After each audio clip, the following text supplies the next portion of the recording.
The first warning came on a bright Thursday afternoon when my receptionist stepped into my office with a worried expression and quietly told me that 3 unexpected visitors had arrived without an appointment, insisting they were family and refusing to leave until they spoke with me. I looked through the glass wall of my office at the elegant dining room of my restaurant in downtown Seattle and immediately recognized my Uncle Harold, my Aunt Cynthia, and my cousin Brandon, people I had not spoken to in more than 5 years after they had walked away from me during the hardest chapter of my life. I slowly adjusted my jacket, walked across the polished wooden floor, and stopped beside their table while every employee continued preparing for the evening dinner service without realizing that my past had suddenly returned through the front door. Harold smiled with complete confidence as though nothing painful had ever happened between us, while Brandon leaned comfortably against his chair and admired the expensive interior with the expression of someone already imagining it belonged to him. This restaurant carried the name Harbor House because I had built it to represent safety, second chances, and honest work after years of struggle that nearly destroyed my confidence and my future. Every piece of furniture, every recipe, every light hanging from the ceiling, and every framed photograph on the walls reflected thousands of hours of determination that nobody in my family had ever supported or even acknowledged. Harold finally cleared his throat and calmly explained that Brandon had fallen into serious financial trouble after investing in several reckless business ventures, leaving him buried beneath enormous debts that threatened to take everything he owned. Without hesitation, he placed a thick folder on the table and confidently announced that all I needed to do was sign several documents transferring part ownership of Harbor House into Brandon's name so that lenders would believe he possessed valuable business assets. For several quiet seconds I simply looked at the folder without touching it because I had promised myself years earlier that nobody would ever pressure me into another financial decision made through guilt instead of common sense. I finally lifted my eyes and politely informed them that they needed to leave, because my restaurant would soon welcome hundreds of guests who deserved my full attention instead of unnecessary family drama. Cynthia leaned forward with carefully measured kindness and reminded me that family should always help one another during difficult moments, insisting that success carried responsibilities beyond personal achievement and that I should remember where I came from. Her gentle words sounded thoughtful on the surface, yet every sentence carried the familiar weight of emotional pressure that had controlled many conversations throughout my younger years. Brandon finally spoke with a frustrated sigh and admitted that creditors had already begun demanding repayment, explaining that losing this opportunity could force him to sell his home and declare bankruptcy before the end of the year. Instead of asking for temporary assistance or practical advice, he repeatedly emphasized that my restaurant represented the easiest solution because it was already profitable and respected throughout the community. As I listened, old memories quietly returned with surprising clarity because these were the same relatives who disappeared years earlier when I desperately needed encouragement after my own business failed during my 20s. While I struggled through endless double shifts, unpaid bills, and lonely nights, wondering whether I would ever recover, none of them answered my calls or offered even the smallest act of support. The painful silence of those years had taught me lessons that success never could because it revealed exactly who remained loyal when life became uncomfortable and uncertain. Every achievement I celebrated afterward belonged entirely to my own persistence, the loyal employees who believed in my dream, and the mentors who invested their wisdom instead of empty promises. Harold interrupted my thoughts by lowering his voice and warning that refusing this request could damage important relationships throughout the local business community because he claimed to know several influential property owners and investors. Although his words sounded calm, the hidden threat beneath them was impossible to ignore because he clearly believed fear would accomplish what respect never had. Rather than responding with anger, I calmly smiled and explained that I needed several hours to review everything carefully before making any important decision involving the future of Harbor House. Harold immediately relaxed, convinced that my hesitation meant I was beginning to surrender, while Brandon confidently ordered another expensive meal without asking whether he would be paying for it himself. The moment I returned to my private office, I locked the door and immediately contacted Eleanor Brooks, the experienced attorney who had guided nearly every important business decision since the day I opened Harbor House. Within minutes she replied that she was already leaving her office and instructed me to remain calm because rushed decisions almost always benefited the people, creating unnecessary pressure instead of the people being pressured. As the evening crowd filled every table with laughter, conversation, and the comforting aroma of fresh food, I stood quietly behind the office window watching my unexpected guests celebrate a victory they had not actually earned while Eleanor drove across the city carrying years of legal experience and a plan that neither my uncle nor my cousin could possibly anticipate.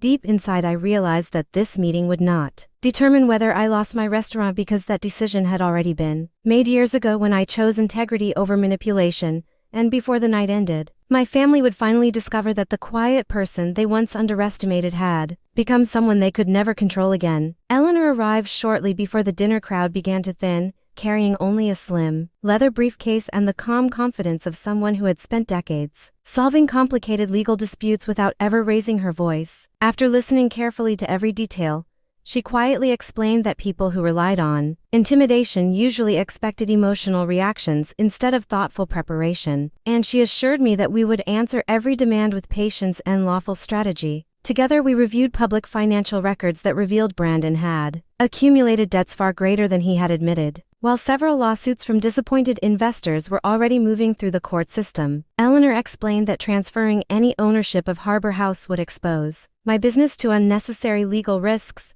making it one of the worst financial decisions I could possibly make. Instead of arguing with my relatives, Eleanor suggested offering a structured business loan that required Brandon to accept full personal responsibility and provide legal security for every dollar borrowed. The proposal would protect Harbor House completely while proving whether Brandon genuinely wanted help or simply wanted ownership of something he had never worked to build. When I returned to the dining room, Harold greeted me with the satisfied smile of someone expecting easy success, while Cynthia folded her hands together as though the outcome had already been decided. Brandon looked at me with growing confidence, believing that enough emotional pressure had finally broken my resistance. I calmly placed a folder on the table and explained that I had considered every possible option before reaching a decision that protected everyone involved. Harold immediately reached for a pen without reading a single page, assuming the documents transferred part of my restaurant exactly as he had requested. Eleanor politely interrupted and asked everyone to review each page carefully, because the agreement described a secured personal loan rather than an ownership transfer. Brandon quickly realized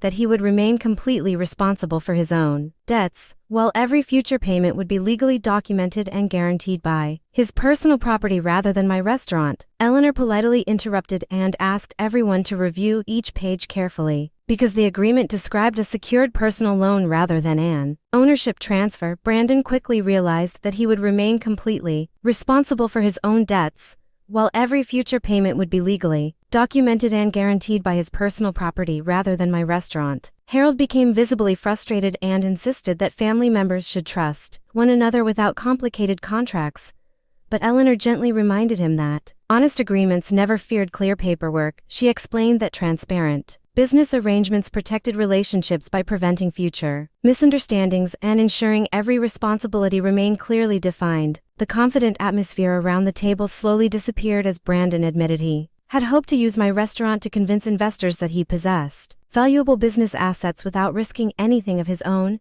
His confession filled the table with uncomfortable silence because everyone finally understood that the request had never been about rebuilding his life through honest effort. I looked directly at Brandon and quietly explained that real success could never be borrowed from another person's sacrifice because lasting achievement always required personal responsibility and disciplined work. I told him that if he sincerely wanted to rebuild his future, I would gladly introduce him to experienced mentors, recommend honest employment opportunities, and support every genuine effort he made to change his direction. For the first time that evening, Brandon lowered his head and admitted that he had spent years searching for shortcuts instead of solutions, believing someone else would eventually rescue him from every poor decision.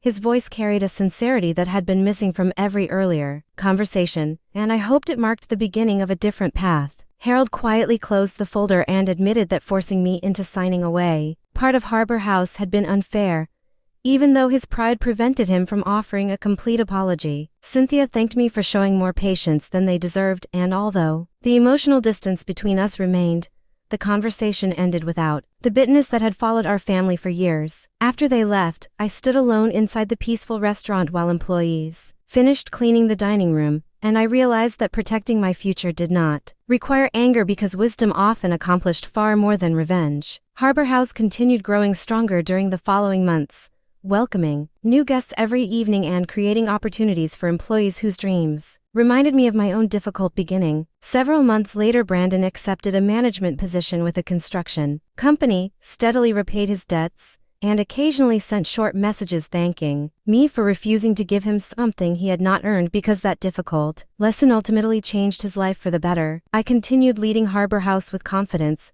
knowing that true wealth was measured not only by successful business but also by the courage to protect honest work, healthy boundaries, and self-respect. Please subscribe to our channel and share this video with your friends and family. We create entertaining and inspiring stories for our viewers, and your support helps us continue making great content for you.